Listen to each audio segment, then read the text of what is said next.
aula temática, que como sabéis es un espacio que realizamos para todos los estudiantes de la escuela cada cierto tiempo, con tal de contar con más enseñanzas complementarias dentro del marco de la línea de enseñanza de esta escuela, así como también, por supuesto, más tiempo, más espacios para poder plantear cualquier duda, cualquier pregunta que haya podido ir surgiendo en las clases de enseñanzas, ya sea los grupos de Ñana Marga o de Advaita Vedanta y Ramana Maharshi. Bueno, pues el tema que vamos a abordar hoy, bueno, recordaros antes nada más un pequeño recordatorio. Estas clases se graban y pueden compartirse a través de diferentes medios, ya sea de manera parcial o total, y por lo tanto sentiros con la libertad, los que queráis, de no tener la cámara encendida. Podéis luego plantear cualquier pregunta que consideréis oportuno en los tiempos de preguntas y respuestas. Damos siempre prioridad a los que tienen la cámara encendida por el mayor grado, digamos, de apertura, de implicación al respecto. En segundo lugar, los que tengan el micro, preguntas, perdón, a través de micro. Y en tercer lugar, las preguntas que se formulen por escrito a través del chat, ¿vale? Entonces, bueno, voy a poner, porque así os voy a ver un poco mejor en vista colectiva y así aparecéis muy chiquititos, apenas se os ve, pero yo os veo bien. Y vamos a tratar un tema hoy particularmente interesante y creo que en cierto modo puede ser o resultar también controvertido. Me refiero a lo que tiene que ver con cuáles son los riesgos en la práctica de la autoindagación y cuáles son los beneficios de contar con la guía adecuada para ello. Muchas veces cuando nos preguntamos, pero bueno, ¿qué riesgos puede tener que yo practique o que lleve a cabo la práctica suprema que me lleva al contacto íntimo y profundo con lo que realmente soy? No es que tenga un riesgo en sí mismo al realizar esto, sino que depende del punto, del estado mental en el que se encuentra cada persona. Esto puede tener matices importantes que es importante que consideréis. Recordaros tener el micrófono, por favor, silenciado durante la sesión hasta que lleguen los tiempos de preguntas y respuestas, y así evitamos que entre cualquier sonido que distraiga la atención de la conferencia. Bien, en mi camino como acompañante de quienes emprenden una vía directa a lo largo de todos estos años, he podido ir viendo de cerca cuáles son los peligros de realizarlo sin una orientación adecuada. No hablo desde la teoría, sino que os voy a hablar enteramente desde la experiencia práctica. Desde haber sido testigo de los efectos devastadores que puede tener indagar en lo más profundo de uno mismo sin ese acompañamiento apropiado. El proceso de la autoindagación es realmente poderoso.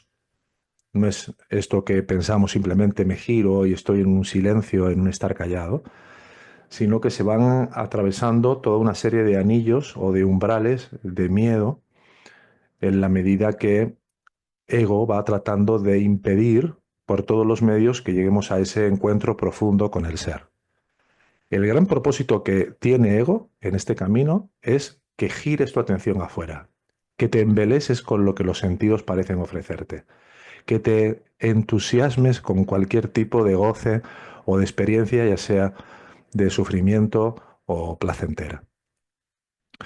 Entonces, este proceso de la autoindagación es poderoso, muy profundo, es la única herramienta junto con la autoentrega que te llevan al final completo del camino, a la autorrealización del ser, nirvana, sahaya, nirvikalpa, samadhi, pero también puede resultar un arma de doble filo cuando se aborda sin la preparación adecuada, sin la guía adecuada y sin tener en cuenta varias cuestiones de las que os quiero hablar hoy.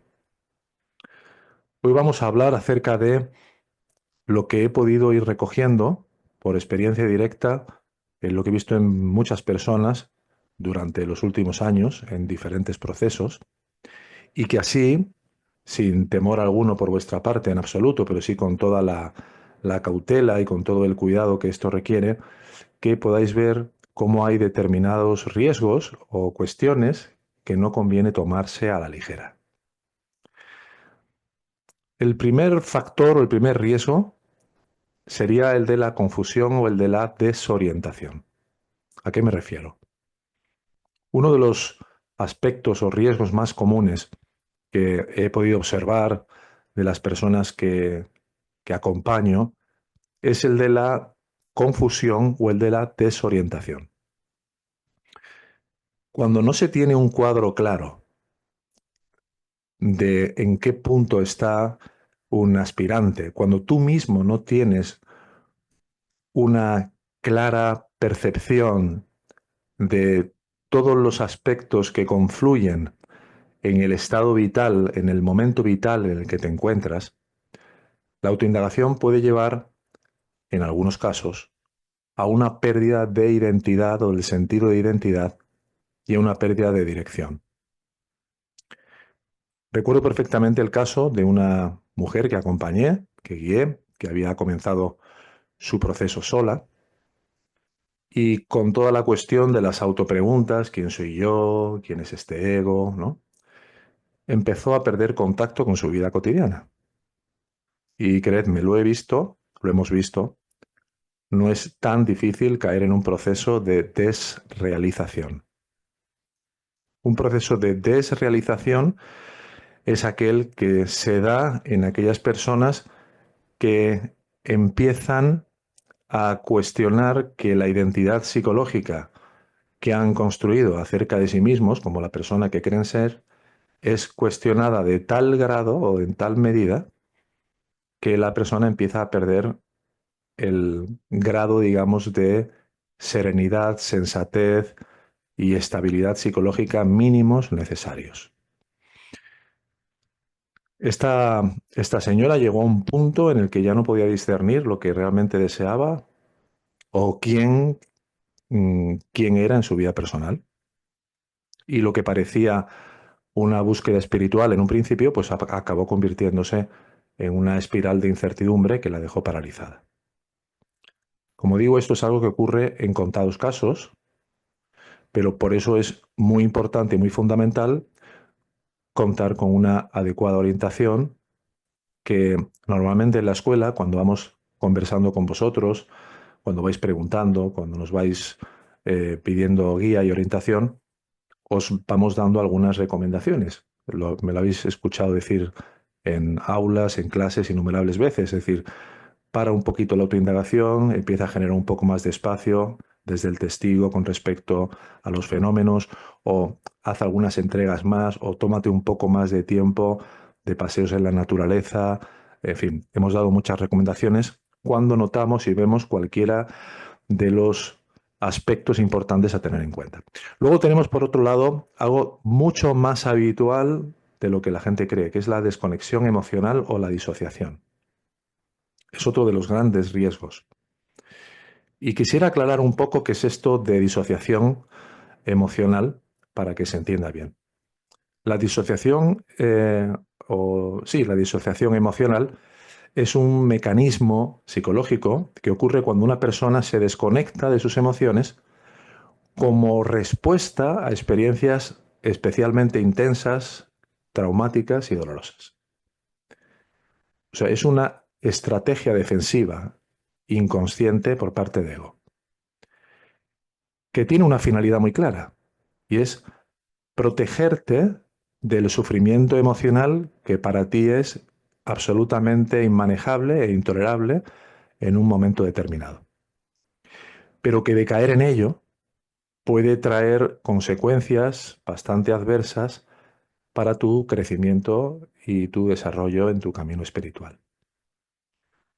¿Cuáles pueden ser, para que entendamos un poco mejor esta cuestión de la disociación, las características principales de que uno pueda estar incurriendo en cualquier grado de disociación? Por ejemplo, la persona que experimenta una desconexión de sus propios sentimientos y empieza a sentirse como entumecida o distante y no sabe muy bien por qué.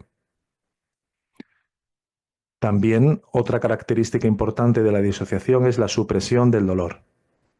Cuando uno trata de evitar entrar en contacto con emociones difíciles, como la tristeza, como el miedo, como la ira, quizá no se da cuenta de que se está disociando.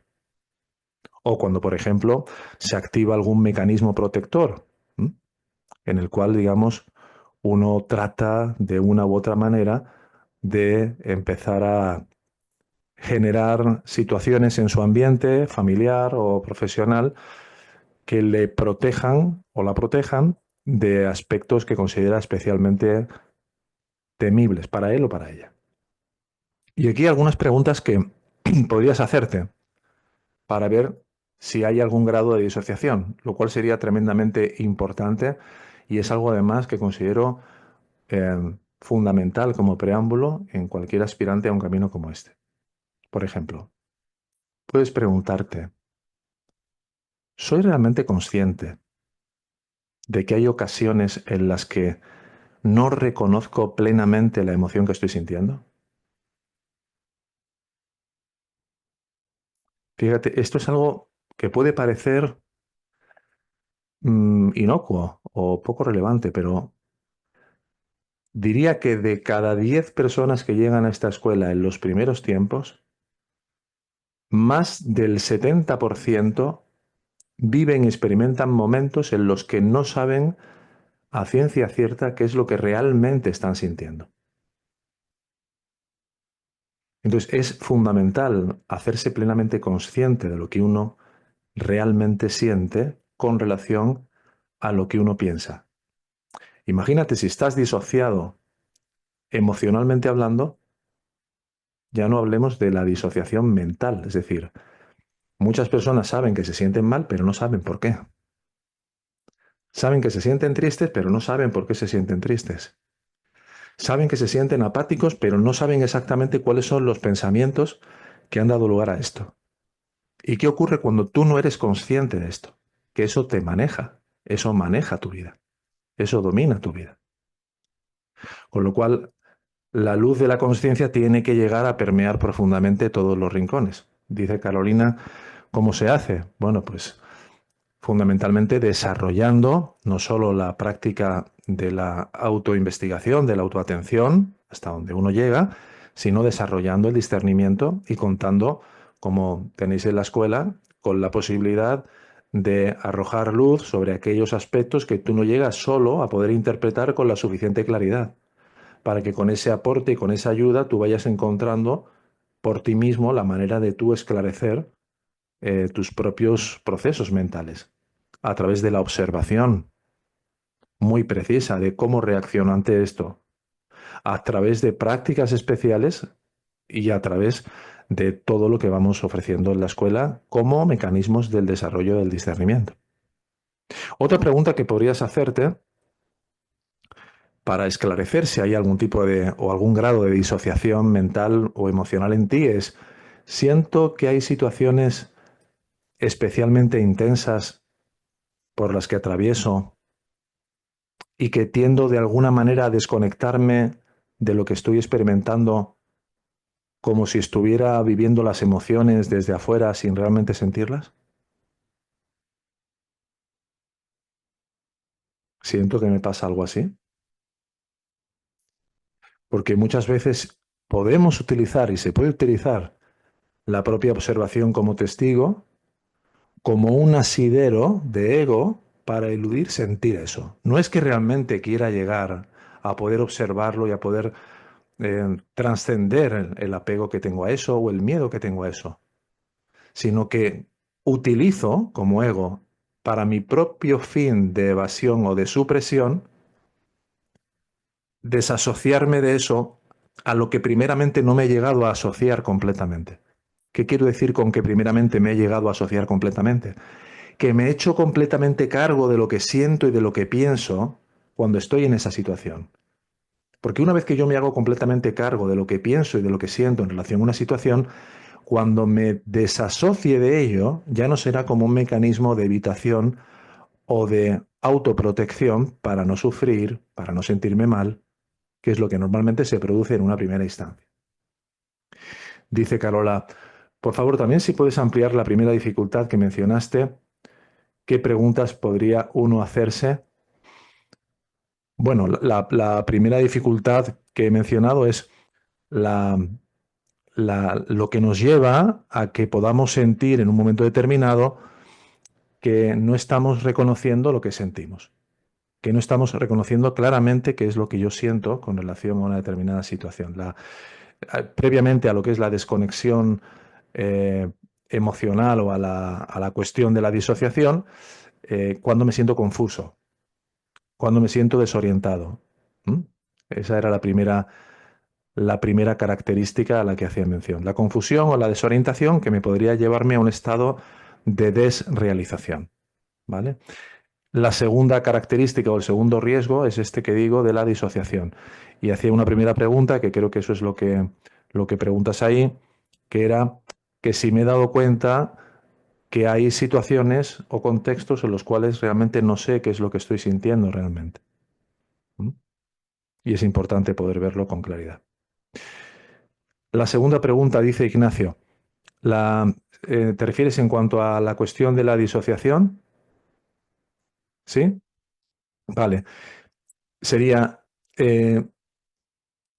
comprueba si sientes de alguna manera que en situaciones emocionalmente intensas que puedes atravesar, tiendes a desconectarte de lo que estás experimentando, como si estuvieras viendo tus emociones desde fuera, pero sin sentirlas realmente.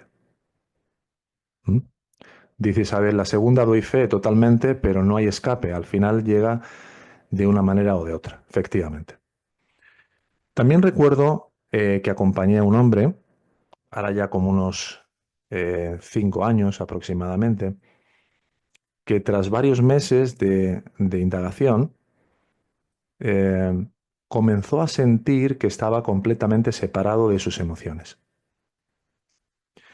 Su intención preliminar era poder llegar a observarlas de una forma totalmente desapasionada, pero sin la guía adecuada, y terminó por anularlas. O sea, desarrolló una suerte de insensibilidad, creyendo que había trascendido sus emociones, cuando en realidad solo las estaba enterrando mucho más profundamente. Y eso le llevó a una incapacidad para relacionarse con su familia, por ejemplo, sintiendo que cada vez que intentaba amarles se desconectaba más de ellos.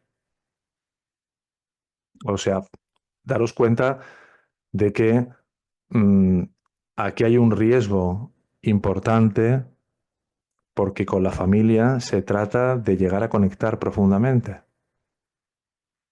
de llegar a expresar lo que se siente, de llegar a autorrespetarse con relación a lo que uno considera que es importante.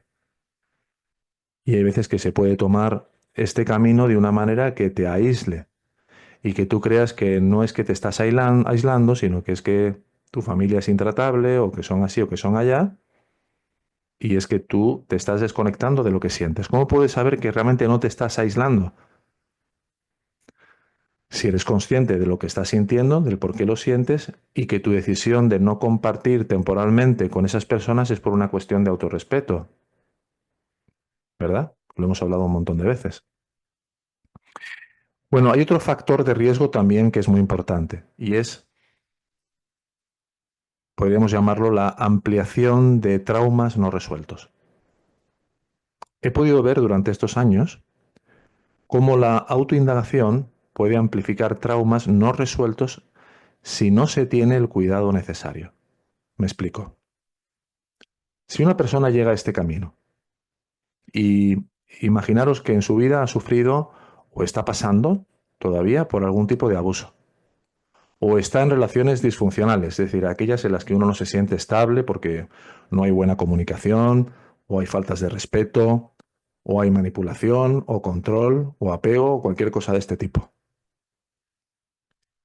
Una persona así, en ese contexto, si comenzara a autoindagar sin ningún tipo de guía, lo que inicialmente pudiera pensar que iba a ser una búsqueda liberadora, podría terminar por abrir heridas muy profundas que realmente no estaría capacitada o preparada para poder manejar sola.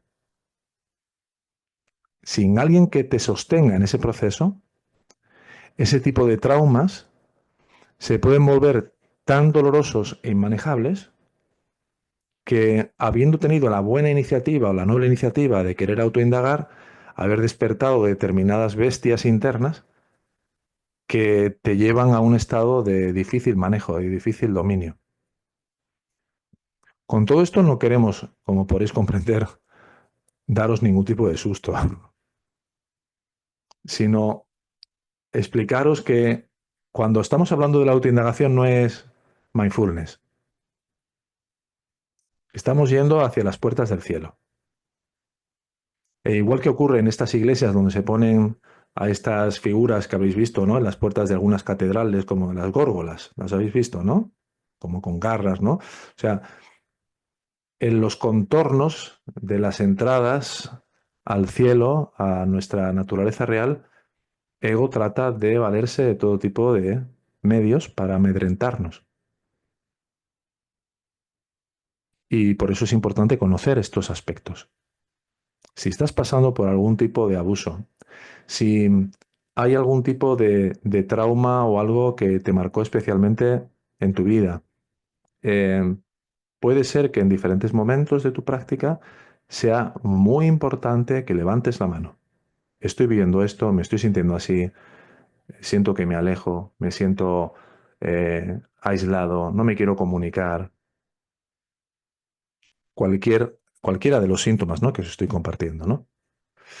Entonces, podríamos hablar también de la exacerbación de trastornos psicológicos, es decir, otro riesgo del que me gustaría hablaros también hoy. Me recuerda el caso de una joven con quien trabajé hace 15 años aproximadamente y que ya tenía una serie de tendencias ansiosas. Decidió embarcarse en el camino de la autoindagación sin ningún tipo de preparación previa, y esto lo que hizo fue exacerbar en ella su ansiedad de una manera bastante intensa. Cada vez que se cuestionaba a sí misma, es decir, quién soy yo, o quién es la que se siente retraída, o algo que me solía decir muy a menudo, quién es este yo que se siente acosada por su madre, porque tenía una madre extravagante, especialmente manipuladora y controladora, que no la permitía ser libre, era su única heredera. Ella tenía una buena posición, tenía una muy buena economía y tenía pretendientes cada dos por tres, y ella sabía que era la única posible heredera de su madre, y cualquier pretendiente que llegaba se convertía en una gran amenaza. Entonces tenía mecanismos de control y de manipulación absolutamente intensísimos, la hija de esta señora. Entonces, cada vez que ella se cuestionaba a sí misma, entraba como en una especie de estado de pánico, y en lugar de encontrar paz, lo que logró fue desencadenar una crisis de ansiedad muy intensa. ¿Cuál es el riesgo en una situación así? Muy claro. Sin una base sólida de salud mental, sin una adecuada conexión con tu campo emocional, sin un reconocimiento mínimo, no digo alto, mínimo, de cómo son tus procesos de pensamiento con relación a las situaciones que experimentas o que vives en tu vida, que te generan una alteración, etcétera, se puede abrir la caja de Pandora. Y hay que tener cuidado. Por eso insistimos tanto con comunicaros con la escuela, mandarnos un correo, cómo se está yendo, qué dificultades hay. La mayor parte, para vuestra tranquilidad, de los correos que recibimos no nos alerta. Está dentro de la normalidad. Pero tenemos que hablaros de estos riesgos porque es una responsabilidad de nuestra parte para con todos vosotros, y para que así realmente no subestiméis si se presenta cualquier alteración emocional o notáis algún tipo de ansiedad o pánico o miedo excesivo, que podáis informarnos para que os podamos acompañar también en eso. Por otro lado, hay un riesgo y un aspecto que nos habéis compartido en algunas situaciones, que es esa sensación o ese sentimiento de vacío, o también conocido como nihilismo, ¿vale? Cuando se da ese sentimiento de vacío, uno puede creer o confundirse pensando que está entrando en contacto con su verdadera naturaleza, al confundir un vacío temporal de mente o una reducción en el caudal o en el flujo de pensamientos que suelen ser habituales, con que ya está llegando o que ya se está acercando a un estado de autoconsciencia pura. Y acompañé a una persona que, tras profundizar mucho en la autoindagación durante un par de años, llegó a la conclusión de que nada importa. Qué peligro. Me recuerda el libro de Ramesh Balsekar, Nada importa, o a quién le importa, mejor dicho, ¿no? O sea, como tú te cuelgues de si todo está ya predeterminado y como todo va a ser lo que tenga que ser, ¿a quién le importa? ¿O para qué tengo que hacer nada? ¿O qué más da lo que va a suceder si va a suceder lo que tenga que suceder y yo no tengo voluntad? Mm, Aquí tenemos que tener mucho cuidado porque como hay aspectos de tu responsabilidad que empieces a dejar de lado, lo único que vas a poder conseguir es multiplicar tus problemas. Y es verdad que personas que hemos visto con este riesgo, las solemos invitar a tomar medidas o a detener su práctica temporalmente para que primero resuelvan lo básico de los mínimos para poder sostener los preliminares de la autoindagación. Por ejemplo, en esta semana he hablado con 3 o 4 de vosotros en sesiones a los que les he dicho fuerza vital a tope, es decir, buen sueño, buen descanso, buena alimentación, porque ego se abastece y se nutre de las bajas energías para incrementar el grado de pensamientos de autodestrucción, de pensamientos de autodevaluación, de ideas de suicidio, de un montón de cosas. Entonces es fundamental y prioritario tener la energía vital bien nutrida, buen descanso, alimentación lo más sádvica posible, ejercicio, todo esto es clave, ¿no? Ahora, este tipo de nihilismo al que me refería, que es destructivo, ¿por qué? Porque tú puedes llegar a una sensación de una comprensión profunda porque estés intelectualmente integrando muchas cosas de la enseñanza, pero puedes llegar a un estado de desesperanza total. Si tú estás en un estado de desesperanza total, no te creas que estás cerca. No es compatible la desesperanza con la conexión con tu verdadera naturaleza. Si tú en tu vida, imagínate, no tienes trabajo o eh, mm, te ha dejado tu novia o tu novio, tienes una situación complicada a nivel de tus hijos porque se han ido con su padre o, no sé, una enfermedad, que tu madre está enferma, hospitalizada, cualquier cosa así, y tú estás realmente en paz. No estás desesperanzado, no te preocupa qué va a pasar después. Oye, ese nivel es un nivel muy alto. Pero podrías contarte, no sintiéndote así, de que todo eso está ocurriendo porque te estás desprendiendo, porque estás ya dejando de tener tantos anhelos de ambición en el mundo y contarte algo que temporalmente afloja la tensión que experimentas, pero que en absoluto está revelando que estés en un estado de pureza mental lo suficientemente intenso. Entonces, para eso es fundamental contar con las indicaciones y con las conclusiones más idóneas y más adecuadas en este sentido, ¿vale? Bien, sobre todo para evitar caer en depresiones y cosas así. Otro riesgo del que me gustaría hablaros hoy es el que tiene que ver con un término que hemos acuñado en la escuela, que igual no lo hemos inventado nosotros, pero que sería la falsa espiritualidad desviada. La falsa espiritualidad desviada. ¿A qué me refiero? Pues me refiero, por ejemplo, a... Mira, acompañé a una chica que al creer que había encontrado la verdad en su propia indagación, comenzó a adoptar una especie de postura rígida de superioridad moral frente a los demás. Tendía a distanciarse de su familia, de sus amigos.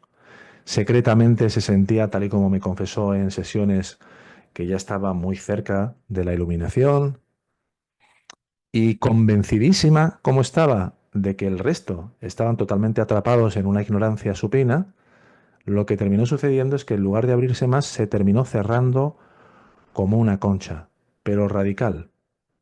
Me acuerdo de una sesión que me dijo, ya me has enseñado todo lo que me tenías que enseñar, te agradezco mucho, ya sé cuál es la verdad, ya sé que solo se trata de atender a yo soy, que no tengo que hacer ninguna otra cosa. Y claro, cuando no nos preguntáis o nosotros intuimos que ya creéis que sabéis todo lo que tenéis que saber y que ya no hacemos falta, entonces siempre nos quedamos en un segundo plano. Y no se dio cuenta, luego nos lo confesó pasado un tiempo, ¿no? Que había caído en esa especie, digamos, de trampa egoica disfrazada de espiritualidad. Porque claro, se presentaron una serie de situaciones al cabo del tiempo que la hicieron ver y comprobar de qué forma se había autoengañado tan fuertemente. Y esto nos conecta con otro factor muy importante que hemos de considerar y tener siempre en cuenta, que es el aislamiento emocional. Sin duda es uno de los riesgos más tristes. Hemos visto cómo personas que comienzan a indagar profundamente, sin apoyo, terminan sintiéndose incomprendidas por todos los que están a su alrededor. Y aquí me viene el caso de una señora divorciada de unos 60 años aproximadamente, madre de familia, vivía con sus 4 hijos y que tras varios meses de autoindagación empezó a sentir que ya no podía conectarse emocionalmente ni con los hijos ni con la madre que vivía con ellos. Se sentía en un estado de soledad muy profundo e incluso empezó a pensar que ella ya no tenía que ver a más gente. Se hizo una especie de medio búnker en una habitación de la casa. La madre se empezó a encargar de darle de comer a los hijos, de cuidarlos. Y ese aislamiento, os pongo un caso un poco extremo, ¿vale? Fue realmente devastador, no solo para la persona, sino también para sus seres queridos, ¿no? Luego tenemos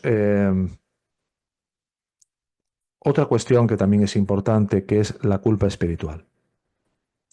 La culpa espiritual es un factor también muy delicado que proviene muchas veces de la autoexigencia. Y es que lo hemos visto muchas veces.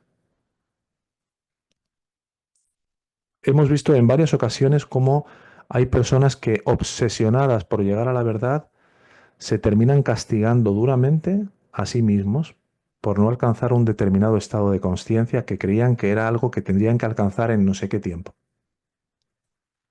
Y eso normalmente se convierte en una especie de espiral de autoexigencia brutal, donde cualquier error, fíjate, cualquier pequeño desliz les hacen sentir que han fallado espiritualmente de una manera estrepitosa. Hay una especie de crueldad para con ellos mismos extraordinaria. Y aquí, igualmente, sin una guía adecuada que te diga y te hable de la importancia de la autocompasión y de aprender a establecer diálogos autocompasivos contigo mismo, de aprender a crear un nuevo guión o una nueva narrativa, eh, bueno, os puedo decir que ha habido personas que han pasado por esta escuela que se comparan con los santos, que se ponen ideales de viajes, de ayunos, que citan constantemente las escrituras como máximas y que rara vez hablan de sus debilidades, de sus vulnerabilidades. O sea, cuando alguien no habla de sus vulnerabilidades, de sus debilidades, de sus dificultades en el camino, normalmente, ¿qué es lo que hace? Coloca máximas de santos, de gurúes, de ñanis, para vivir la sensación de un asemejamiento a eso y así protegerse. Como decía ayer en el satsang de ayer, me recuerda el caso de una señora que se compró un bolso. Recordáis los que estabais ayer en el satsang de los sábados, ¿no? Un bolso de la marca Prada, ¿no? Que debe ser una marca muy, ¿no? Porque cuando se ponía el bolso de la marca Prada e iba con las señoras que tenían ese nivel socioeconómico alto, ella se sentía ser parte de ese clan. Y es cuando, mediante esto, tratamos de, en lugar de que los hechos hablen por nosotros, los hechos de una verdadera transformación, buscamos la salida o el método fácil. Me pongo el bolso de Prada, voy allí con todas las ricachonas y entonces yo soy una de ellas. Bueno, pues esto pasa a veces también en el ámbito espiritual. ¿M? Me pongo todo el cuarto lleno de fotos de Ramana, de Nisargadatta, de no sé qué, no sé cuánto, y me pongo, no sé, ropa muy sencilla y os lo dice alguien que ha pasado por eso, ¿eh? Cuando tenía 14 años antes de irme a Tíbet, llevaba la misma ropa de Kwai Chang Caine, del protagonista de la serie de Kung Fu. Me hice hasta una especie de bolso parecido. Y cuando me preguntaba mi madre muy enfadada, yo decía, le hacía el mismo gesto que hacía Kwai Chang Caine. ¿Acaso no crees, mamá? Y yo me daba cuenta de que estaba interpretando un personaje, pero como que me había metido en una especie de burbuja donde me sentía protegido. Decía, "Uy", y me sentía santo y me sentía tan bueno. Me sentía tan que era por el amor hacia mi madre. Y es muy fácil caer en un autoengaño de este tipo. Y tener una enorme soberbia espiritual y llamarlo una gran humildad y una gran... No, y es todo lo contrario. Ego es muy, muy astuto para meterte en ese tipo de tinglados. Luego me llevé una, unos revolcones con mi maestro en Tíbet que no os podéis imaginar, cada vez que me veía citando a no sé qué o... Bueno, y después, ¿no? Entonces, un riesgo muy importante aquí es esta cuestión, como os digo, de la falsa espiritualidad y de todo lo que eso conlleva. Dice Lourdes, el hábito no hace al santo, efectivamente, ¿vale? Hay mucha gente vestida de blanco, con colgantes, hablando muy bajito, ta, ta, ta, ta, y luego ves a alguien, por ejemplo, con una corbata y una chaqueta y un pantalón y dice, no, este no puede ser porque no encaja con el molde. Si es un maestro espiritual, tiene que ir, ¿cómo puede ir en un buen coche? No, no, tiene que ser sencillo, no puede haberlo heredado, ¿no? No puede tener una casa porque a lo mejor su madre se la dejó, no, tiene que haber soltado todo lo material y vivir casi que hasta con hambre, ¿no? Casi que hasta con hambre. Entonces, bueno, eh, este factor es importante tenerlo en cuenta también y ver que, bueno, pues podemos caer en eso.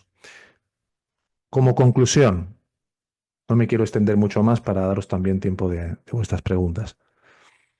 Lo que quiero transmitiros en esta aula temática es que en un camino como este, que es profundamente transformador, si no se cuenta con las indicaciones adecuadas según el momento que tú estás viviendo, según las situaciones de vida por las que estás atravesando, puedes tener que pagar un alto precio en un momento determinado por no poder ver claramente qué es lo que exactamente está ocurriendo en tu mente. Y llegados a este punto, ¿cuál creéis que sería la mejor solución o la mejor respuesta para poder trascender o al menos evitar incurrir en este tipo de riesgos que hemos expuesto? Bueno, con respecto a la falsa espiritualidad, en lugar de caer en la trampa de la arrogancia o en la ilusión de la superioridad, lo importante es tratar de aterrizarse uno y de reconocer lo que todavía a uno le afecta, lo que todavía a uno le mueve, pero con una escrupulosa objetividad. Es muy importante que no des por sentado que porque se ha dado un avance ya estás muy cerca de eso, ¿no? Esto lo repetimos constantemente, ¿vale? Y esto te va a permitir ver tu espiritualidad pues como un camino en constante evolución, ¿m? Sin sentir que tengas que demostrar nada a los demás ni nada por el estilo. Por otro lado, eh, te diría que es muy importante el desarrollo de la autocompasión contigo mismo, del autocuidado. Fundamental, la compasión y la autoaceptación. Es un beneficio absolutamente extraordinario en tu práctica. En lugar de caer en la autoexigencia, como hemos estado diciendo, o en la culpa por no alcanzar determinados ideales, aprende a ser más amable contigo. Entiende de que este camino no es un camino lineal y que los errores son parte necesaria de tu proceso. Porque este autoconocimiento, finalmente, si se traduce en algo, es en que tienes que adquirir primero una mayor empatía contigo mismo antes de poder realmente tenerla para los demás. Y pregúntate honestamente si no hay muchos casos o muchas situaciones en las que tú te has visto desvivirte por otros y dejarte a ti atrás, creyendo que el preocuparte por ti te hacía más egoísta, más, sí, más egocéntrico, ¿no? Entonces, esta autocompasión contigo mismo es fundamental. Y bueno, para terminar, os dejo con algunas preguntas, aunque ahora vosotros también tendréis la oportunidad de hacerlas, pero eh, quiero dejaros unas preguntas flotantes en el aire para que os sirvan también de autorreflexión de esta aula temática. La primera sería, ¿en algún momento de tu práctica te has sentido desconectado emocionalmente o aislado de las personas que te rodean? Repito, ¿en algún momento de tu práctica te has sentido desconectado emocionalmente o aislado de las personas que te rodean?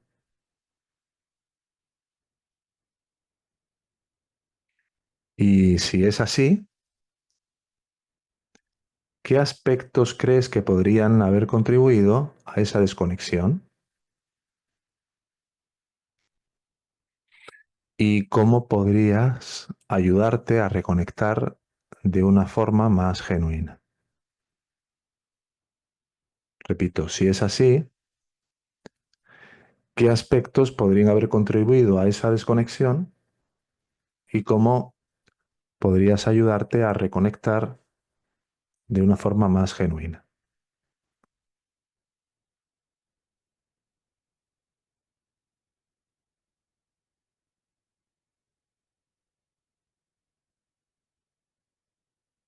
Como luego escucharéis la grabación, podréis volverlas a escuchar las preguntas y contestarlas con calma. Prefiero que ahora os quedéis con la musiquita, de lo que pretendo con estas preguntas para que las podáis responder luego con tranquilidad y así vayamos al turno de preguntas y respuestas. Una segunda pregunta que te haría es, oye, ¿has notado alguna tendencia a ser demasiado exigente contigo o a sentir cierta culpabilidad por no cumplir con ciertos estándares o ideales espirituales?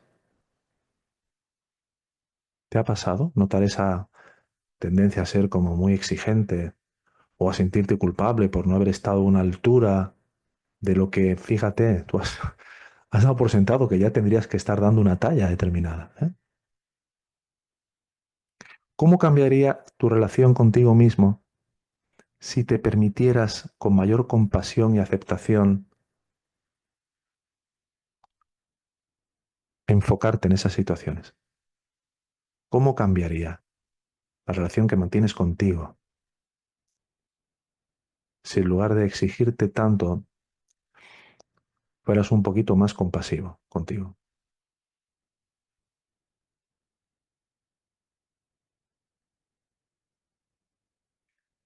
Y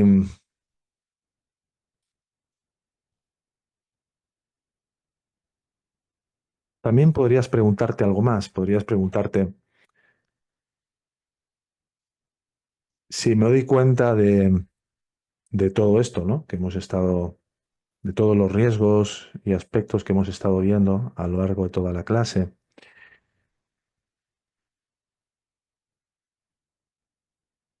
Podrías preguntarte también,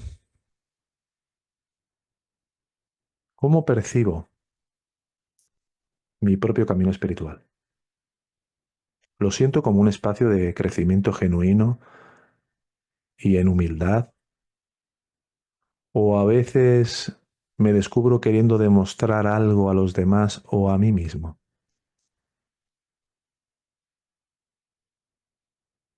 Repito, ¿cómo percibo mi propio camino espiritual? ¿Lo siento como un espacio de crecimiento natural, genuino y en humildad? ¿O a veces me pillo ahí queriendo demostrar alguna cosita, ya sea a los demás o a mí?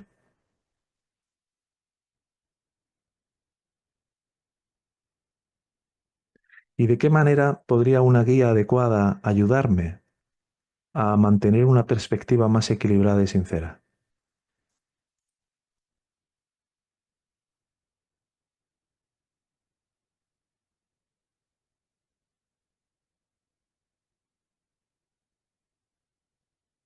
Bueno, pues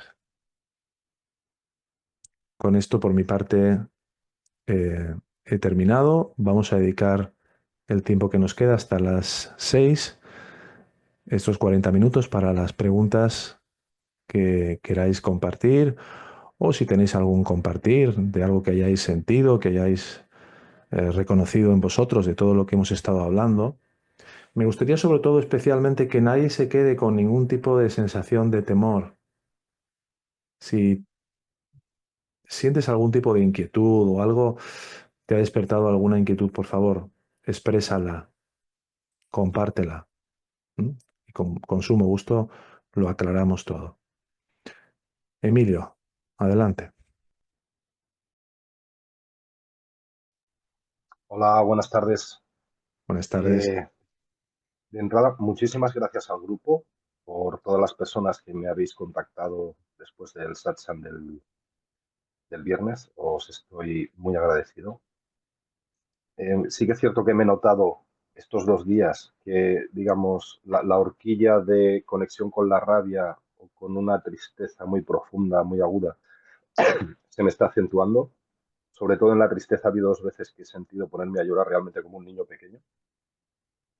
Y Y después, esta tarde he tenido una conversación con la hermana Isabel, le estoy profundamente agradecido.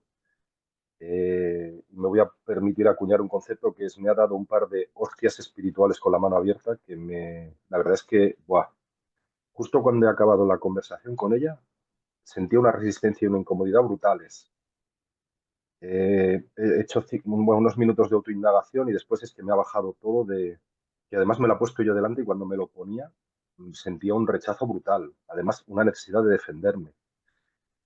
Primero, si las cosas no son como pienso que deben ser, sufro mucho y eso entra en conflicto con algo que hace tiempo que me di cuenta, que es que por mucha razón que tenga, eso no me da paz.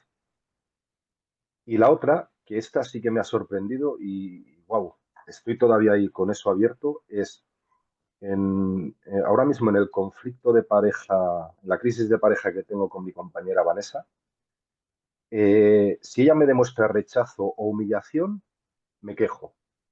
Pero si ella me cuida en exceso, también me quejo. Y Isabel me ha puesto delante, que además le ha salido del alma, dices que te quejas por todo. Y en el momento que lo ha dicho, he sentido un enfado, como algo aquí dentro. Joder, pero es que tiene razón. Es que tiene toda la razón. Es que buah, cualquier cosa me estoy quejando todo el rato. Luego es la resistencia a lo que es, ¿no? Como decimos siempre, ¿no?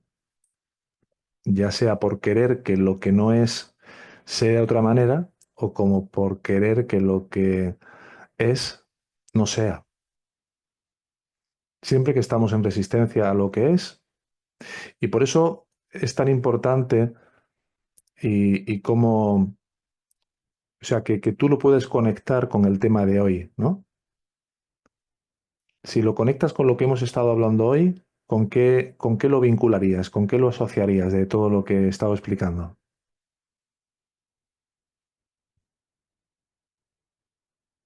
Mira, la verdad, Ernesto, es que ahora mismo siento la autoexigencia de saber qué responder, eh, pero de todo lo que estoy viendo, lo que más me llegaría es como una desconexión emocional Ahí lo de... tienes, ¿ves? Ahí lo Vale, tienes. No, no hace falta que digas más.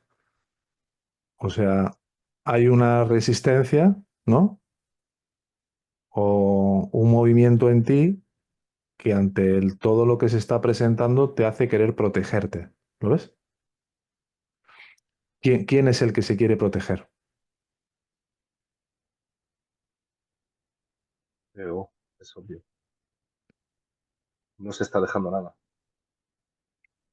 ¿Y para qué quiere protegerse? ¿De qué está tratando, digamos, de evitar que se vea o que se ponga o que se exponga? Sufrimiento. Sí, pero ese sufrimiento está hecho de determinadas ideas, creencias, ¿no? O el personaje, me llega eso, Ernesto, me llega como si intentase ocultar una parte de lo que soy. Lo importante aquí es, como tú vienes llegando a la escuela de hace muy poco, es muy importante que lo vivas y te lo tomes con la mayor calma posible. Que seas suave y gentil contigo en este proceso, porque hemos visto personas que llegan así, con muchas ganas y en ocasiones se estrellan. Entonces, es muy importante tomártelo con calma. Dice Lucía, es como que con el enfado, Emilio, tapas el permitir sentir otro tipo de emociones. Sería importante que observaras esto que dice Lucía. ¿Qué puedo estar tratando de tapar o queriendo no sentir? Esa tristeza y dolor, Ernesto. ¿Mm? Muy bien, pues gracias por tu participación, Emilio.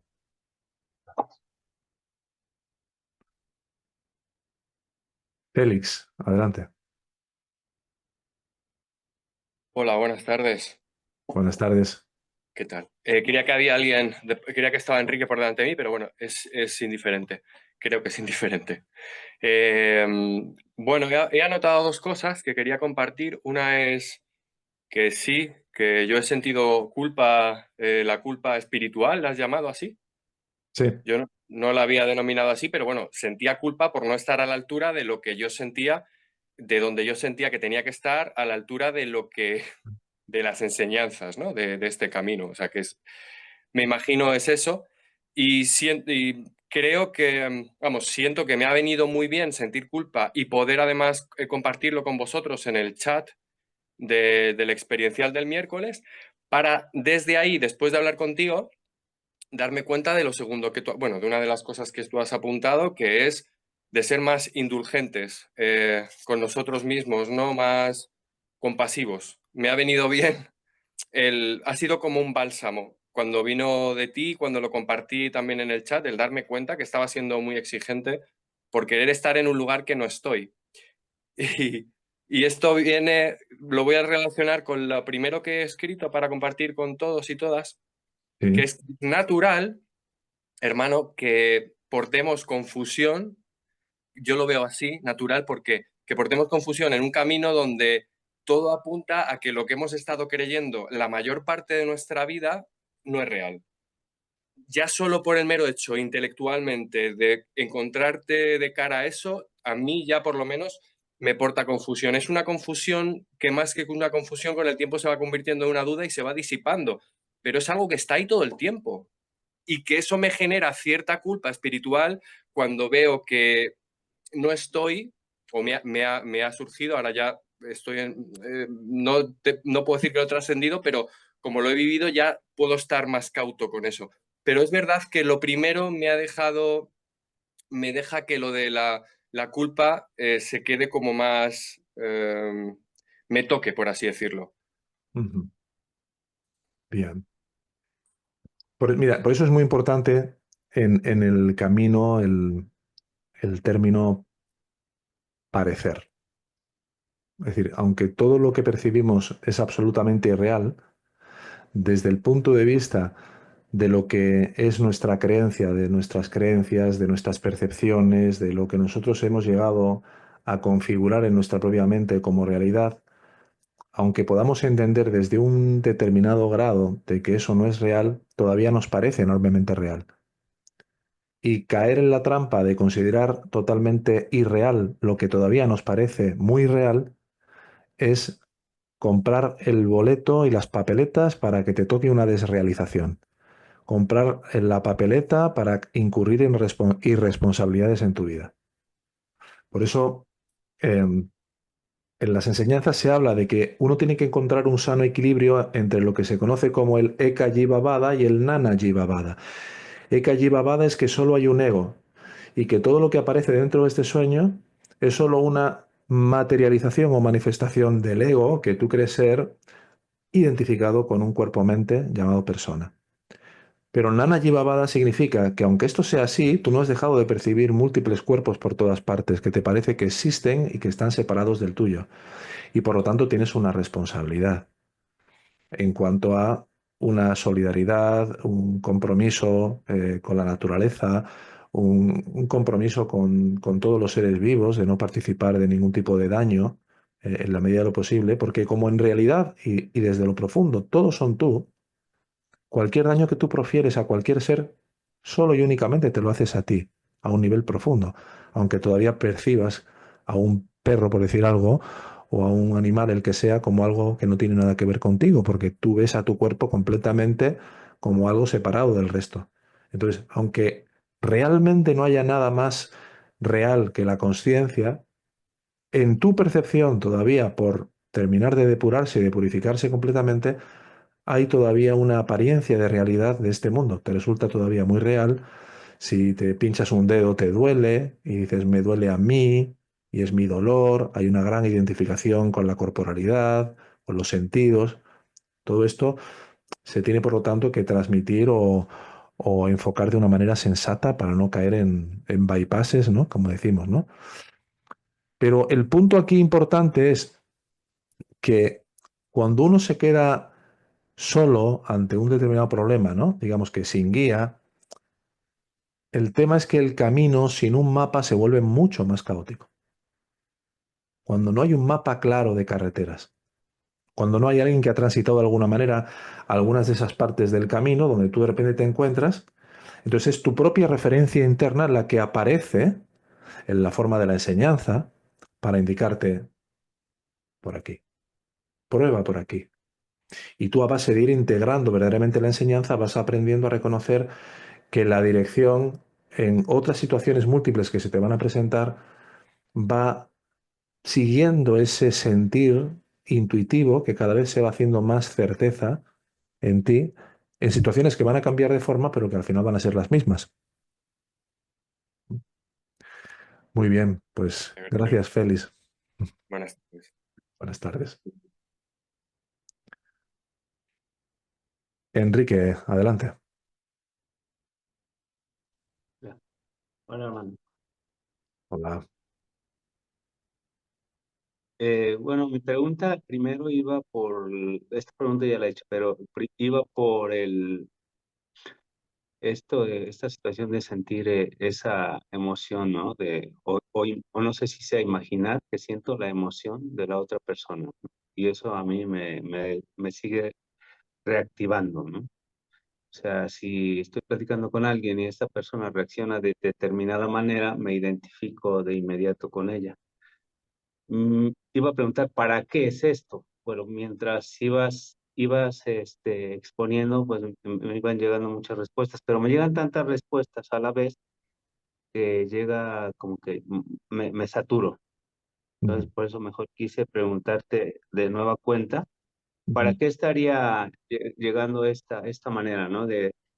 ujú. De sentir identificado, a sentirme identificado con la emoción de la persona a tal grado que me llega a poner en el estado que ella está, por ejemplo, si es muy explosiva y hay una Mira, plática, o te, sea, yo te- me te voy a contar diría, una experiencia que yo creo que lo describe de una manera más que evidente. Un día iba paseando por el centro de una ciudad en el norte de España. Eran como las 7 de la tarde, todavía no era de noche, pero se estaba acercando. Y de repente veo un tumulto de gente y chillando. Dos mujeres chillando, chillando mucho. Luego me enteré, lo que había pasado era que el novio de una chica, al salir la chica del coche, que se quería marchar del coche y el novio no quería que se fuera, terminó saliendo y la pegó allí, en medio de la calle. La bofeteó, la pegó, la tiró contra el capó del coche. La madre que estaba en el coche de atrás se bajó, empezaron a chillarle al chico y bueno, había un montón de gente alrededor.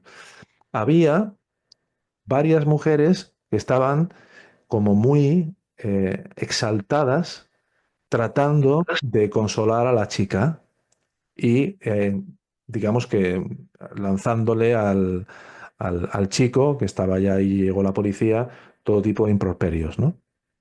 Y había otras personas que no estaban tan activadas y tan alteradas en esa situación. Entonces, cuando una situación determinada a ti te altera enormemente, te activa enormemente, y dices, respondo, parece que respondo a las emociones que tiene otra persona, en realidad es que esas emociones que esa persona está expresando y manifestando obedecen a un sistema y a un estado mental que tú compartes con esa persona. Hasta un determinado grado tú lo compartes. Entonces, si alguien, por ejemplo, se siente víctima de una agresión y tú estás allí, ¿no? Siendo parte, digamos, de la algarada de la gente que está, ¿no? Tratando de condenar a muerte, por decirlo así, ¿no? A la persona que ha agredido o que ha pegado a esa persona, es muy probable que tú compartas esas tendencias o inclinaciones que llamamos basanas, basadas en la humillación, en el abuso, en la injusticia, probablemente las compartas mucho.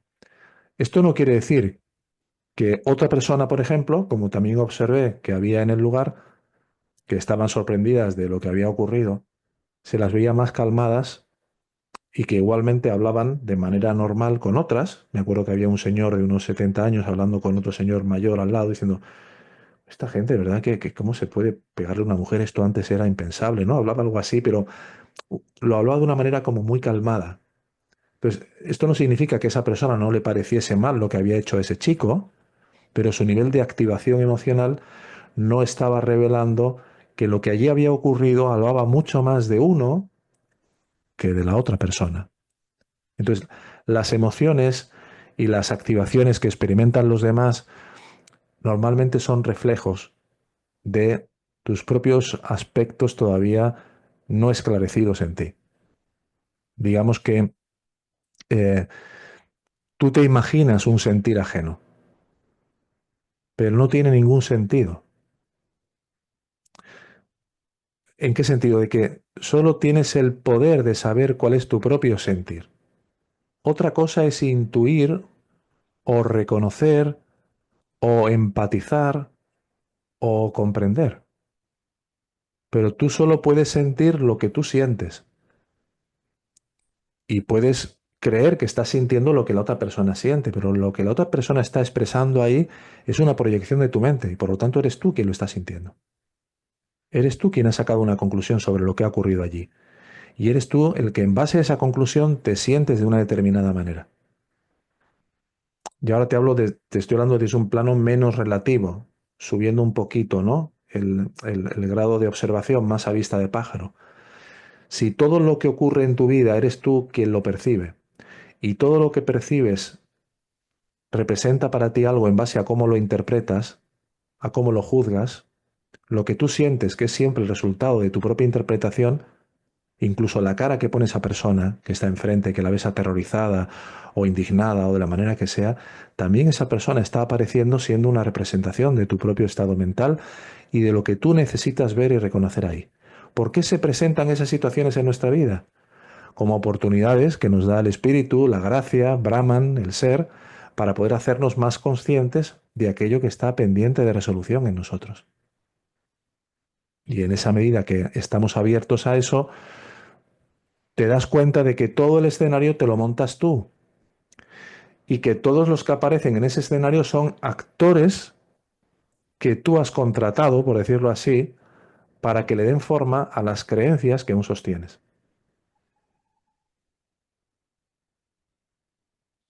Sí, en cierta forma es tomar responsabilidad de eso que estoy proyectando Sí. para...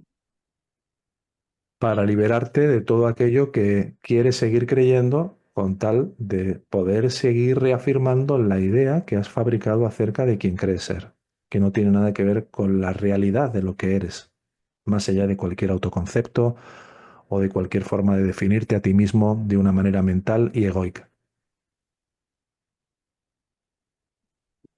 Muy bien, Gracias, man. a ti. Muy precisa tu pregunta, Enrique, ¿eh? Muy concreta y muy útil también. Gracias. Bien. Cristian, por favor. Para todos. Bueno, pues me he sentido muy identificado con el tema de la culpabilidad, porque hay una culpa que siempre tengo dentro vinculada con no estar sin pensamiento en la cabeza, en esa situación de no pensamiento. Hay una exigencia tremenda. Pero claro, en función de hecho también vinculado con lo que ha comentado Enrique, ¿no? Muchas veces tengo la duda, y por eso la planteo, de si con esta sensación de ir de alguna forma eliminando los pensamientos y quedarme en ese vacío de la consciencia, estoy evitando el sentir cosas. También es cierto que creo que no, porque lo siento muy profundamente todo, y de hecho me da la sensación, Ernesto, que con esta nueva visión de la escuela se ha abierto el cascarón. Entonces, en cualquier relación que surge, que Bhagavan me trae, da igual cuál sea, siempre hay una reacción visceral, siempre hay algo, se mueve algo por dentro, por decirlo de alguna forma, ¿no? De tal forma que me da la sensación de que hay mucho por resolver, pero por otro lado hay una inmensa atracción hacia esa sensación de paz interna, de vacío de la mente, de estar presente, y por eso digo que tengo la duda si hay un escape ahí, No, porque por mira, un fíjate en algo, Cristian, que es bastante útil. Tú te lado... vas a poder ir dando cuenta cada vez con mayor fineza de cuando lo que verdaderamente está promoviendo o impulsando girarte a ver quién eres es que realmente quieres saber quién eres o es que realmente estás buscando algo para evitar sentir eso que se está presentando.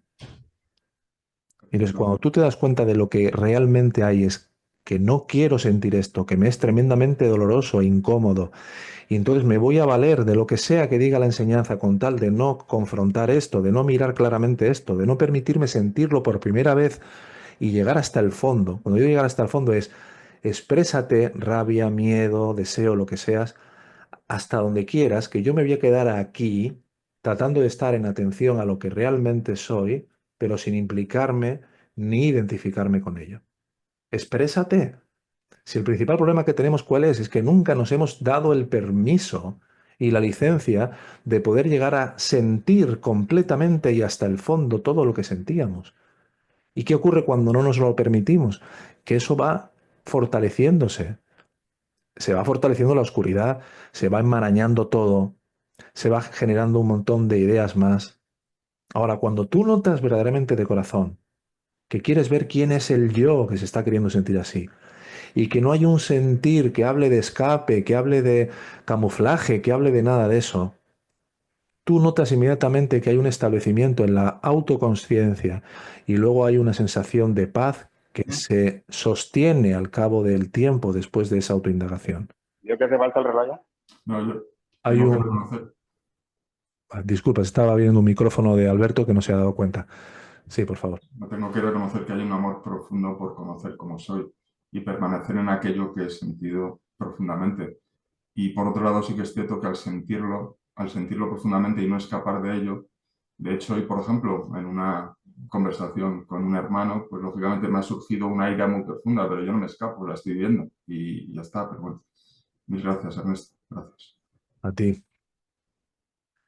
Sobre todo es importante ver que cuando trabajamos, por ejemplo, en las prácticas que son más relativas y que no hay una voluntad de al hacer estas prácticas seguir alimentando un hacer, sino que son prácticas de ego reductoras. No son prácticas que hacemos para seguir haciendo prácticas, son prácticas que hacemos para terminar por abandonar todas las prácticas y quedarnos con la única práctica que necesitamos, que es la atención a la conciencia, pero no de una forma pretrascendente y anticipada, que es lo que al ego espiritual le encantaría. Y entonces, hemos de ser conscientes de que hemos erigido un muro, hemos levantado un muro para separarnos completamente de la realidad de lo que somos. Y entonces, cuando nos planteamos indagar o no indagar, y que si podemos elegir entre indagar o no autoindagar, es una ilusión. Cuando la autoindagación se da, se da. Y cuando no se da es porque no quieres atenderte, sencillamente. Y si no quieres atenderte porque tu amor por atender a eso que todavía es más valioso para ti se da, lo mejor que puedes hacer es rendir y entregar la voluntad que todavía tienes para querer seguir separándote de lo que realmente eres. ¿Os dais cuenta de que en realidad no hay ningún dilema? No hay ningún dilema. Cuando tú quieres autoindagar, se da. ¿Qué quiere decir autoindagar? Autoatenderse como lo que uno es, como la conciencia que uno realmente es. Y eso se da automáticamente. Cuando no es así, ¿por qué es? Porque amo más a cualquiera de las ofertas que este ego me pone por delante y a las que yo me he vuelto tremendamente afín. Deseos, sabores, olores. Bien, dado el caso, no quiere decirse que yo no trate de ver a quién le sucede esto, quién es el que se siente fuertemente subyugado por tal deseo o por tal apego, por lo que sea. Sí, pero si finalmente veo que estoy aquí con una angustia, con un miedo, con un deseo, trate yo de establecerme en lo que soy, pero consciente de lo que aparece, sin resistencia, sin rechazo, y pidiéndole a la gracia que me dé toda la apertura y toda la sabiduría que necesite para poder entregar y rendir aquello a lo que me he vuelto tan sumamente adicto. El deseo de ser importante, el deseo de ser valorado por otros, el necesitar la aprobación de los demás, el sentirme insuficiente y torpe o lo que sea. María Luisa, por favor. Gracias, Cristian.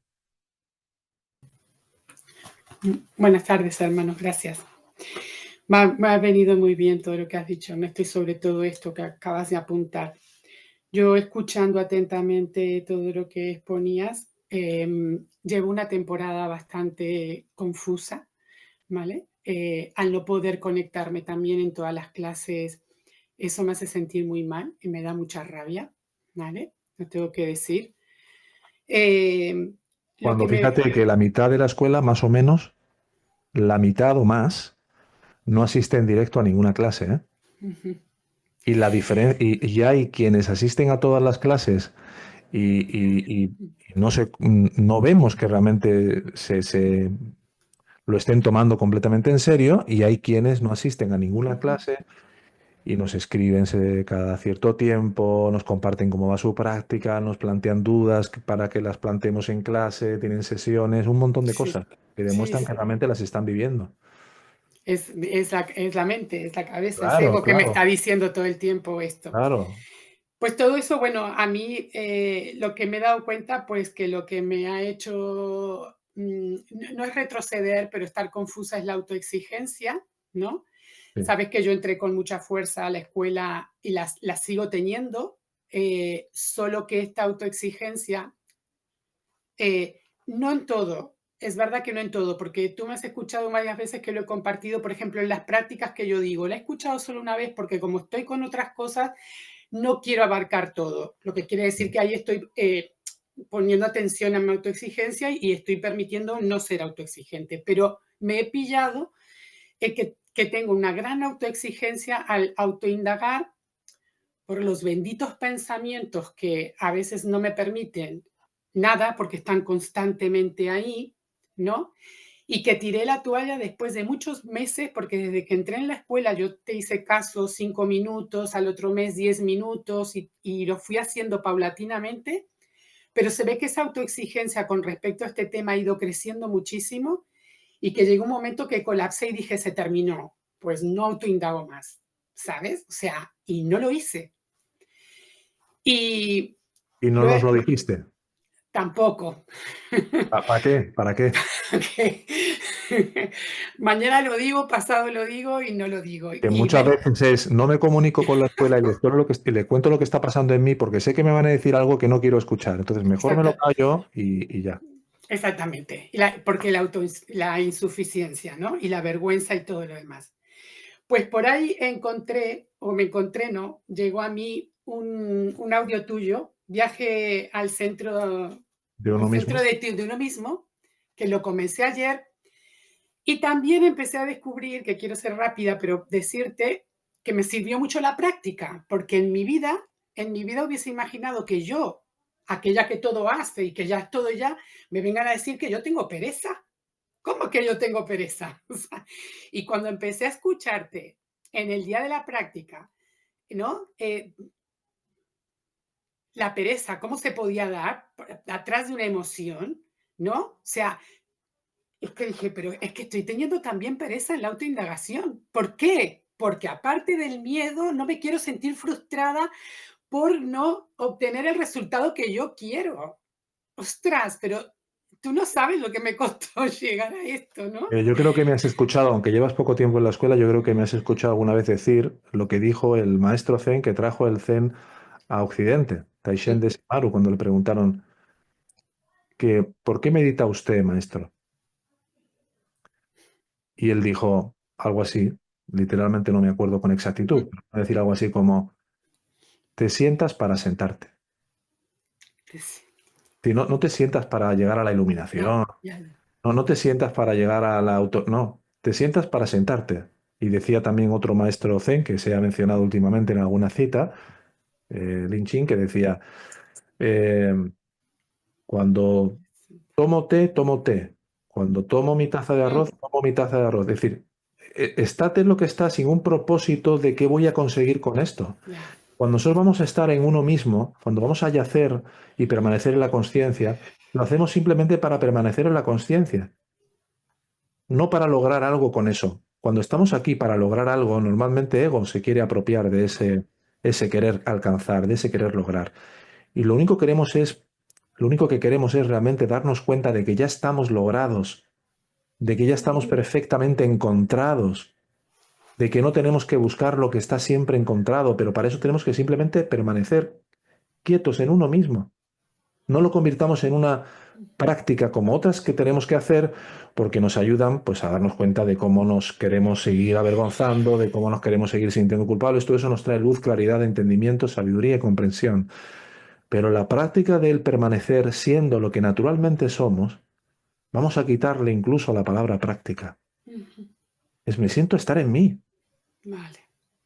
Entonces, ¿para qué? Para estar en mí. Si cuanto más esté en mí, más se hará evidente que soy eso, y todo lo que no soy se irá poco a poco cayendo, irá perdiendo la fuerza que tiene, no lo convierta yo ahora en otra cosa más, como todas las cosas de mi vida, de que tengo que conseguir algún beneficio con ello. Exacto.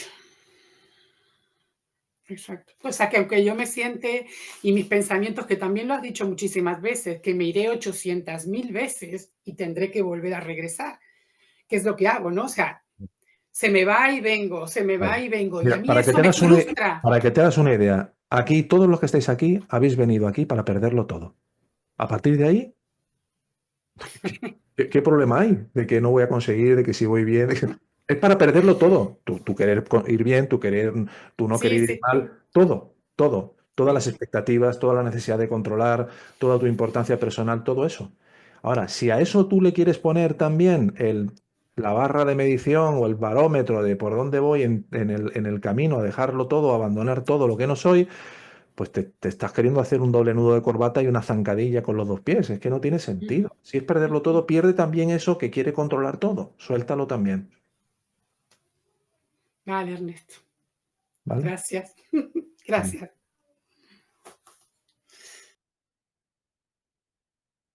Bien. Eli, por favor. Sí, muchas gracias. Buen día, hermanos. Buen día. Pues fíjate que ahorita ya entré un poquito tarde a la sesión, pero de lo que tuve la oportunidad de escuchar, pues me viene todo, todo, todo, todo. Quizá hasta lo que no logré escuchar, también lo he pasado con respecto a la autoindagación. Ahorita siento que tengo la oportunidad, gracias a la gracia y a la escuela y a ustedes, todos los hermanos, de, pues de reconocer todo mi gran miedo a morir egóticamente. En el proceso de la autoindagación, que me la aventé como muchos nos has puesto aquí el ejemplo, ya sea en acompañamiento o de manera muy empírica, ¿no? Solitos ahí en el camino, tratando de llegar. Bueno, pues he caído en todo, Ernesto. Siento que he caído en todo lo que has descrito tal cual. Y ahorita estoy en ese tratar de entender por qué se me presentan esos momentos en que sí creo de manera dulce y tierna, que sí, que ya estoy a punto de entregarme, que estoy a nada. Y en otros momentos, como acabas también de mencionarlo, a través de la desesperanza. También siento que a través de la desesperanza ya voy a llegar a esa entrega, ¿no? De hecho, ahorita así es como me siento, que a través de la desesperanza ya me voy a poder entregar totalmente. Pero a la vez me brinca esta situación de que yo siempre me he contado la idea de que voy a darlo todo y voy por todo y lo voy a entregar todo. Fue algo que incluso escribí cuando me inscribí a la escuela. Y entré con muchas ganas y sigo con las ganas, pero estoy en una fase en la que me ha costado mucho trabajo reconocer que tengo miedo de morir egóticamente y que todo eso de que me he dicho, de que quiero, que voy por todo, de que voy a entregarlo todo, de que no me voy a quedar con nada, de que voy a soltar todo, sí hay una parte que ha sido realmente, diría que honesta, porque es la que me ha traído aquí, pero, pero a la vez es como si fuera una mentira, porque me digo, ¿por qué tengo este miedo? Eso quiere decir que entonces también hay una mentira ahí. Porque si fuera yo por todo y quisiera soltarlo todo, pues ya lo hubiera hecho desde cuándo, ¿no? Entonces, me estoy viviendo ahorita en eso. Me cuesta trabajo decirlo, lo reconozco, lo comparto. El viernes pasado tuve la oportunidad de compartirlo un poquito con Emilio a través de la práctica de la pereza. Pero bueno, sí quería compartirlo aquí también con todos y exponerme para tratar de desinflar este ego que tengo, que es enorme. Y bueno, los escapismos veo que son muchísimos a donde sea que le busque, que investigue. O sea, me he dado cuenta que estoy dando vueltas sobre el mismo lugar y simplemente caigo en la situación de que esto es por un autoodio que me tengo. Digo, bueno, ok, pues ¿cómo, por qué estoy odiando? ¿Por qué me estoy odiando? Odio mi propia naturaleza. Odio que mi propia naturaleza tenga que venir a decirme quién soy yo, que me tenga que decir a través de otros aparentes por dónde ir. O sea, detesto, odio que venga alguien a decírmelo, porque lo veo desde mi visión egótica. Entonces, no me acepto todavía a través de toda mi expresión, de todo lo que soy en realidad. Entonces me estoy autocastigando muchísimo a través de todos los demás. Y me odio por esa idea de la separación. Eh, entonces, estoy tratando de notar digo, ya sé que el autoodio es por eso, ¿no? Porque las cosas no van a mi gusto, a como yo creo que soy en realidad. Como ego, yo me vivo de una manera que me digo, carajo, yo soy así, perdón por la expresión, ¿eh? Pero en realidad sé que me estoy autoengañando. Si me voy a retomar lo que son los principios rectores, digo, bueno, carajo, pues es que ahí viene todo, ahí me están diciendo todo. O sea, con las prácticas sí, estoy viendo dónde están mis patrones ocultos, dónde están mis vicios, dónde están mis apegos, y vengo y retomo y leo lo de los principios rectores, pues ahí me están diciendo todo. Y si no me pongo a hacer como que esa introspección,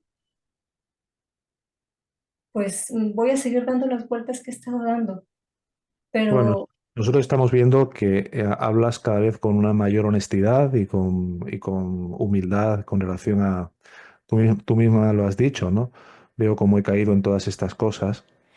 Y aunque se esté dando ese autorrechazo, ese autoodio, hay un anhelo de verdad muy profundo en ti que hemos reconocido desde el minuto uno. Y te diría que confíes en esa voz de lo profundo, que sabe que aunque esa muerte se termine por producir, lo que tú eres en realidad nunca va a morir. No pierdas la confianza y enhorabuena por los pasos de entrega que vemos cada vez mayores en ti, de parte de toda la escuela. Gracias por compartirte y por abrirte de esta forma, Eli. gracias también a ustedes. Quisiera compartir un poquito más, perdón. Esto sobre la muerte egótica.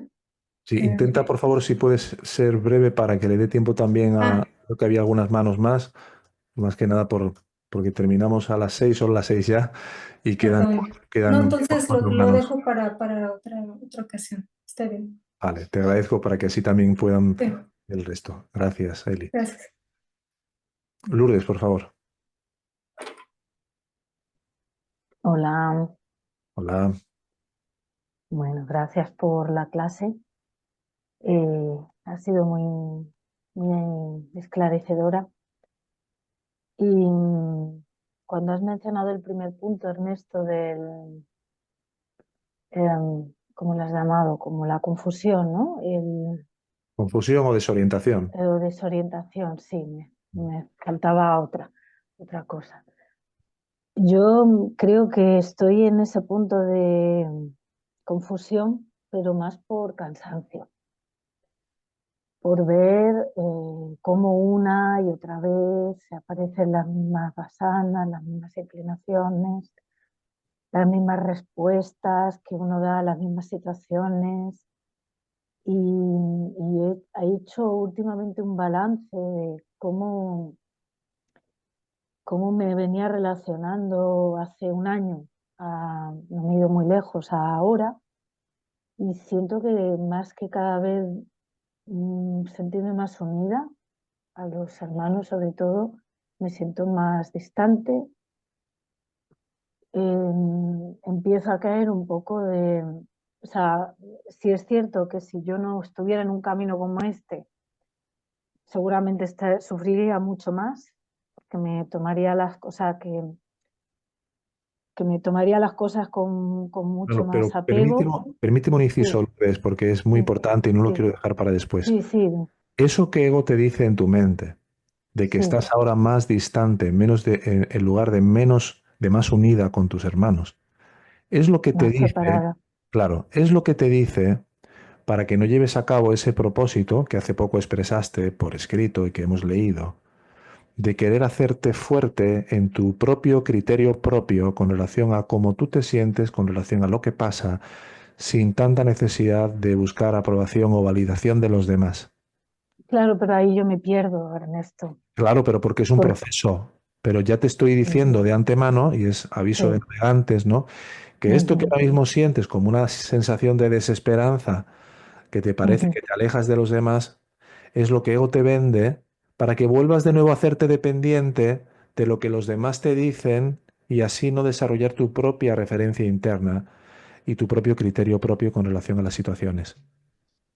Es normal Claro, es que te que, vayan dando perdón. pendulazos, es normal que des pendulazos en este sentido, pero Ujú, tú has apostado fuerte por el grid y es tremendamente confrontante lo que pasa en el grid cuando tú toda la vida has estado buscando validación o aprobación de otros y has estado sintiéndote siempre muy necesitada de que los otros validen o conformen lo que tú quieres creer o lo que tú ves, y ahora de repente empiezas a hacerte fuerte en ser fiel a lo que tú sientes, con independencia de que a lo mejor mañana puedas ver que lo que te están diciendo pueda tener alguna verdad para ti, que puedas incorporar, que puedas ver con mayor claridad en un futuro. Pero si tú lo que necesitas ahora, porque así lo sientes, es hacerte fuerte en serte fiel a lo que tú realmente sientes, ujú.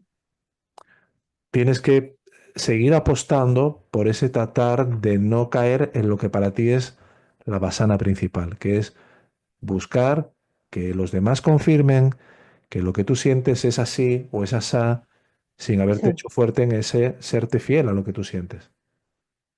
claro, es que todo esto es paralelo a lo que me sucede, bueno, lo que vivo con mi familia, obviamente lo traigo a la experiencia de la relación con la sanga, de la escuela, y claro, al serme fiel, aunque eso haya supuesto confrontarme con mi propia familia de origen, y aunque mi familia de origen me pueda repetir y otra repetir lo mala malísima y lo mala hija y lo mala, o con diferentes acciones, con silencios despectivos, con lo que sea.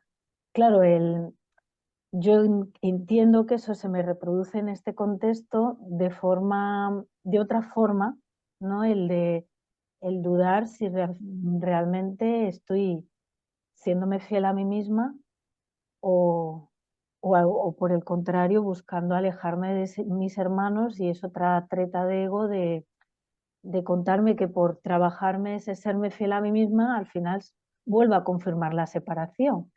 Entonces, claro, ahí Bueno, ya, tú tienes los hechos objetivos sí, más que claros y no voy a entrar en eso porque forma parte sí, de sí, las sería sesiones que alargarte. hacemos, no, y porque Sí, forma parte de lo que hemos estado trabajando tú y yo en sesiones sí, individuales, ¿vale? sí. Tienes los datos objetivos por los cuales era importante para ti plantarte y no seguir participando de la posibilidad de verte tremendamente perjudicada, tú y tu hijo, Ujú, por seguir participando de cosas que eran irresponsables. Ahora, ujú, una vez que te colocas ahí y en el momento y a partir del momento que quien sea, tu familia o quien sea, se resiente porque tú eres fiel a lo que sabes que debes de hacer para protegerte a ti y a tu hijo mientras todavía no nos importa por nuestra identificación con el cuerpo, con lo que consideramos que es ujú, mío, etcétera, etcétera, ¿no? Desde la sensatez del reconocimiento del punto en el que realmente estás, ujú. lo importante ahí es ver que luego ego te va a contar todo lo que te quiera contar para que tú vuelvas a la disfuncionalidad de antes, es decir, a exponerte a que mañana te encuentres con una situación verdaderamente crítica por no haberte sido fiel a ti. Entonces, lo que Vale. tienes que recordarte es el por qué has hecho lo que has hecho. Tú no has hecho algo por una cuestión que implique me quiero separar de mi hermana o de mi padre o de mi familia o de quien sea. No. Es porque no Ujú, quiero participar de algo que realmente puede suponer y representar un problema para mi hijo y para mí, por participar de lo que quien sea haga de una manera sin pensar y sin sentido común. Y ya. ujú. Muchas Hazte gracias. fuerte en el por qué has hecho lo que has hecho. Eso Vale, es lo que quiero decirte. ¿Vale? de acuerdo. Muchas gracias.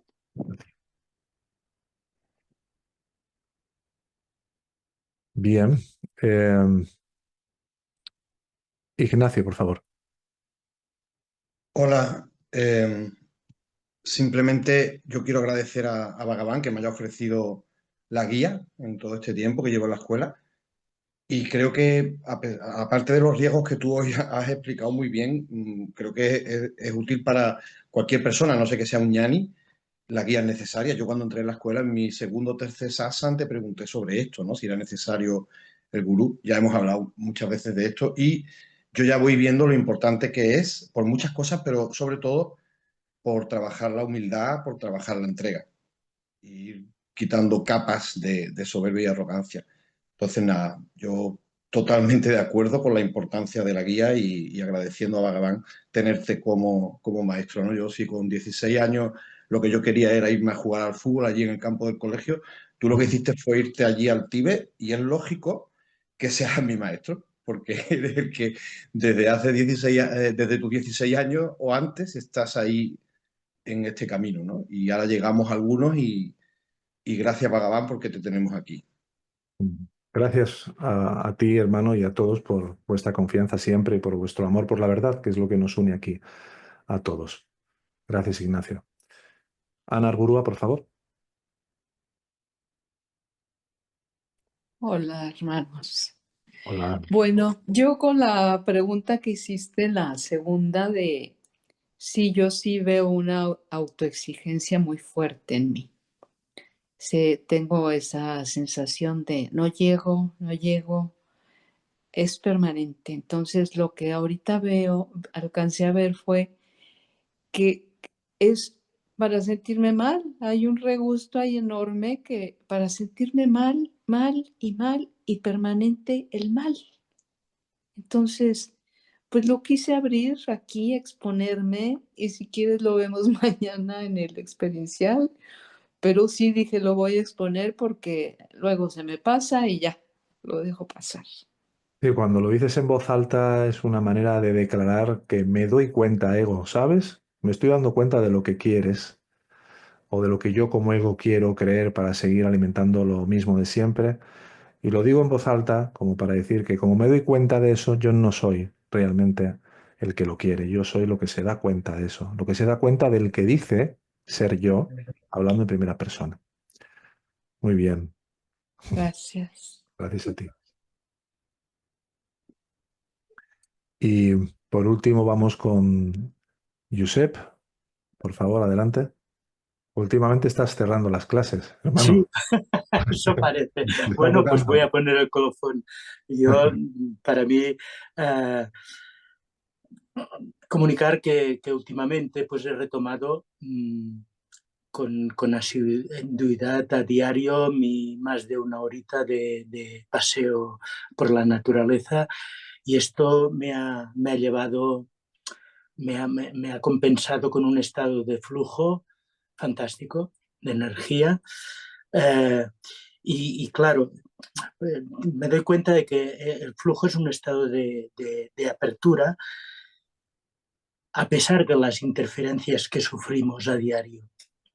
Estas interferencias no las ponemos nosotros mismos, es una defensa de la psique ante cualquier situación, ¿no? Tú has dicho ya al principio, nosotros solo tenemos el poder de sentir, de sentir mi propio sentir ante cualquier hecho.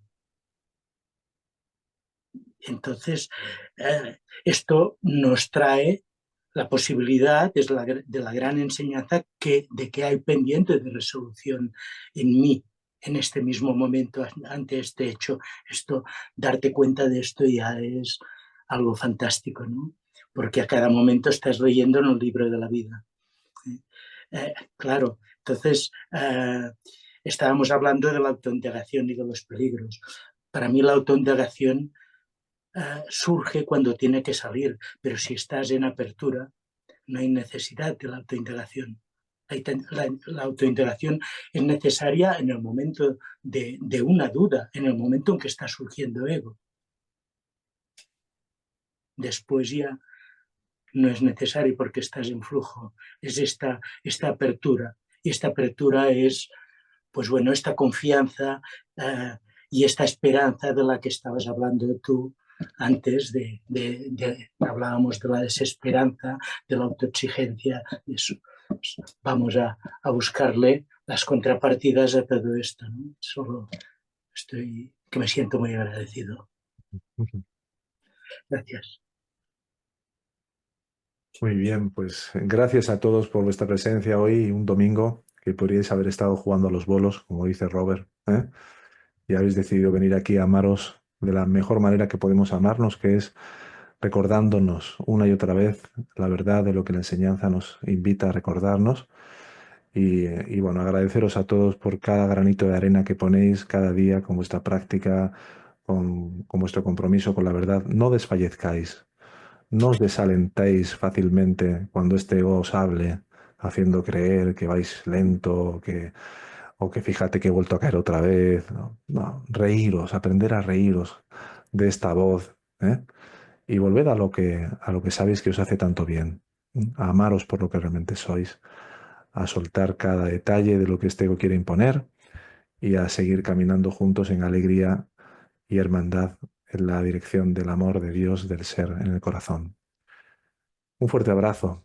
Nos vemos ahora mismo en nuestro corazón. Hasta pronto. Esta escuela de sabiduría de la no dualidad tiene como propósito contribuir a facilitar el camino a la autorrealización.